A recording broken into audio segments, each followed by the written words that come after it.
Hey guys, we're picking up right where we left off in part 1 of our Vikings Top 10 Ragnar Moments video. Starting from number 5, let's dive right in. To the back.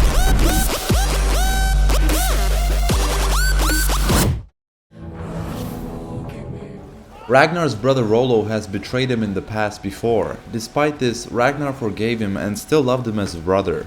However, Rollo has always felt overshadowed by Ragnar and wanted to carve out his own success, even if that meant betraying his brother again, and this time even his own people. During the final confrontation of the two brothers, Ragnar's army is slaughtered and defeated by Rollo, who now stands at the side of the Franks. Ragnar feels great pain to see his brother going this way, even after everything Ragnar has done for him.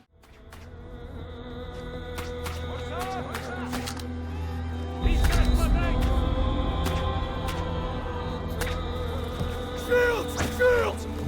Help the others! And this is how you repay me. Shields up! Father! Ragnar! Father! When everyone wanted you dead, I kept you alive! You hurt me, brother. You hurt me, brother. We have to retreat! And this is how you repay my love! Row! Row away! Row away! Row! Row! Row! Come on.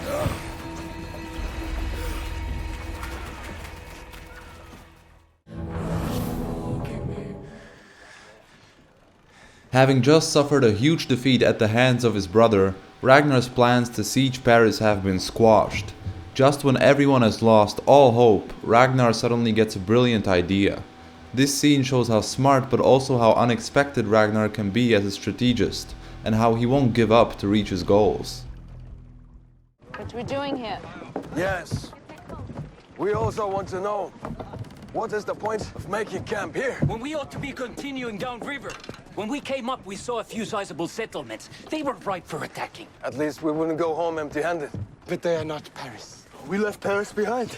Maybe you have, but I haven't. What do you mean? What I say. Nobody here understands what you're saying, King Ragnar. No, they may be.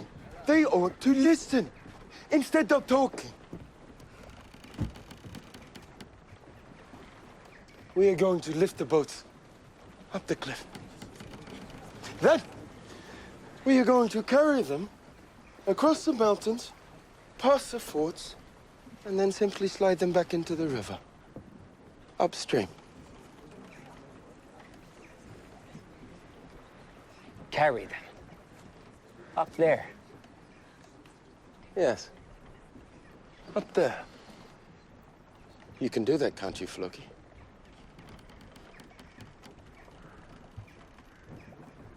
Or am I wrong? No? I can do it, Ragnar. I can do it for you.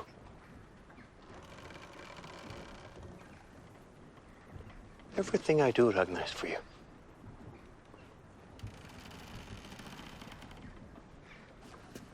Let's empty the boats.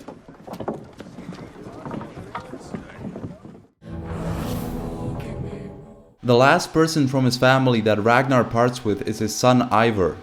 Ivar is a cripple, and what he lacks in comparison to his other brothers in physical strength, he makes up for with his unpredictable and smart thinking.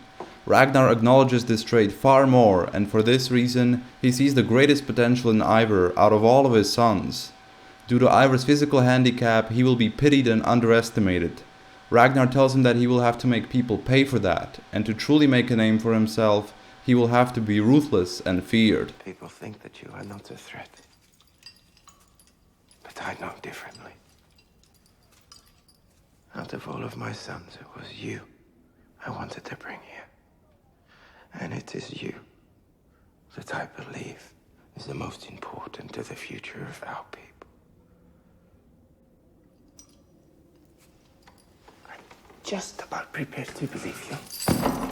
Shut up and listen, idiot. You have many gifts. Anger is a gift. What is in here is a gift. You do not think like other men. You are unpredictable. And that will serve you well. Use your anger intelligently. And I promise you, my son, that one day the whole world will know and fear Ivar the Boneless.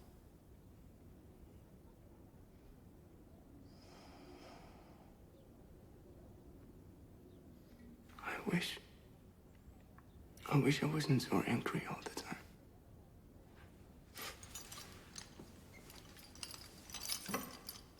Then you would be nothing.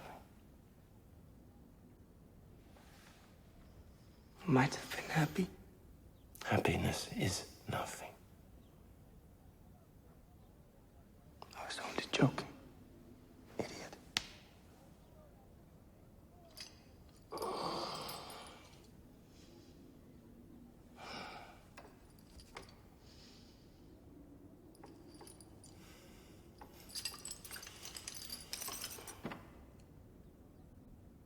Egbert is handing me over to King Ael, who will kill me.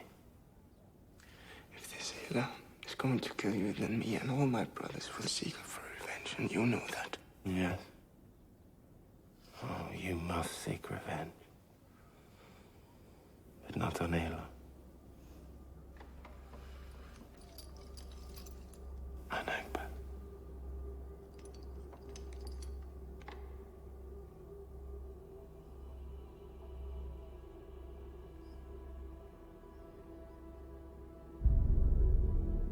Everyone will always underestimate you.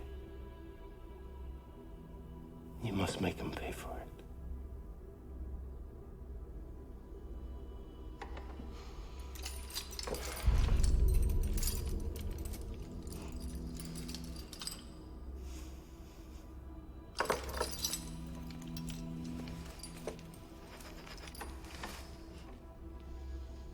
I will, Father.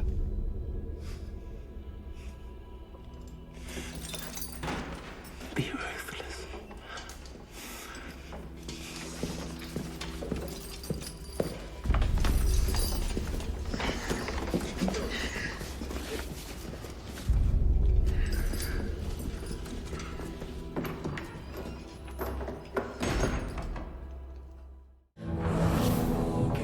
In his final hours, Ragnar gets to speak to the seer one more time. The seers are mystical beings who claim to be able to communicate with gods and answer questions about the future and one's fate in life. At this point, Ragnar no longer believes in what the seer or the gods have to say. He is infuriated with the seer's prophecies, as he himself has seen that they can turn out to be wrong. Ragnar comes to the conclusion that man is the master of his own fate, not the gods. This scene captures how Ragnar is a man who always questions everything, seeking out knowledge and the truth, and how he is not a blind follower of his religion. When will we reach King Ael's? Not until tomorrow.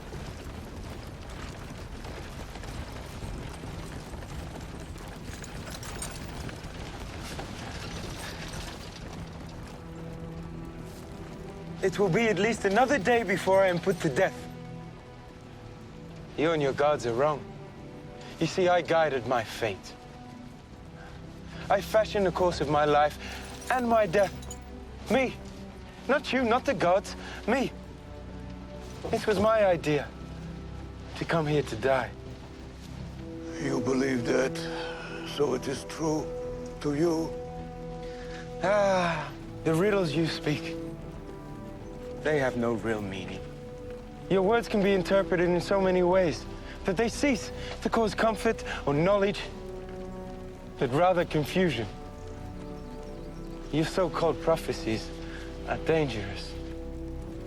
How so? Like telling Lagertha that she would never have another child, yet she got pregnant. But then, because of your words, she put her unborn baby in danger. So what if she didn't hear your words? What if she thought her baby would survive? She would have rested and protected it. And now maybe she would be the proud mother of a healthy child. Something she always wanted more than anything. So you presented her a destiny, and she manifested it. Perhaps it was her fate to have the child perish in exactly the way it did. But what if it wasn't? What if it was? I don't believe in the god's existence. Man is the master of his own fate, not the gods. The gods are man's creation to give answers that they are too afraid to give themselves. You may be right, Ragnar Lothbrok. I am only the seer. I have walked among the lowest of the dead, and I have groped for meaning. And I may have been wrong. What did you say? I didn't say anything.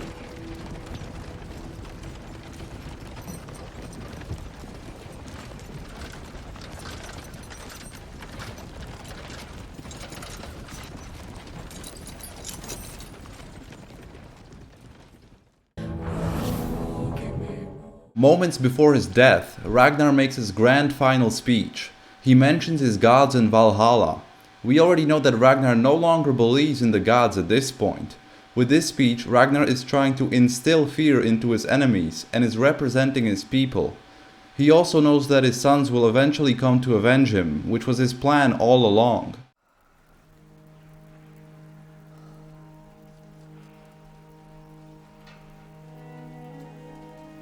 It gladdens me to know that Odin prepares for a feast. Soon I shall be drinking ale from curved horns.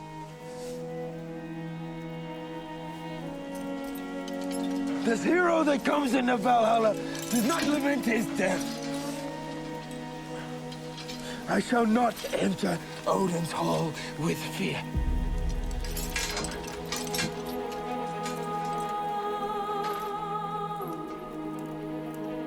There, I shall wait for my sons to join me.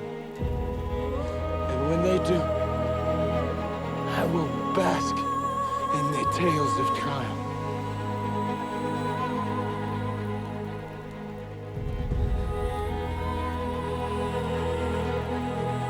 The Asir will welcome me. My death comes without apology. And I welcome the Valkyries to summon me home. We hope you guys enjoyed this compilation of what we think are the best Ragnar moments from Vikings. There are definitely more scenes we thought of adding, but to keep the video at a good length, we had to exclude some of them. Let us know your favorite scenes in the comments down below. And if you enjoyed the video, feel free to subscribe.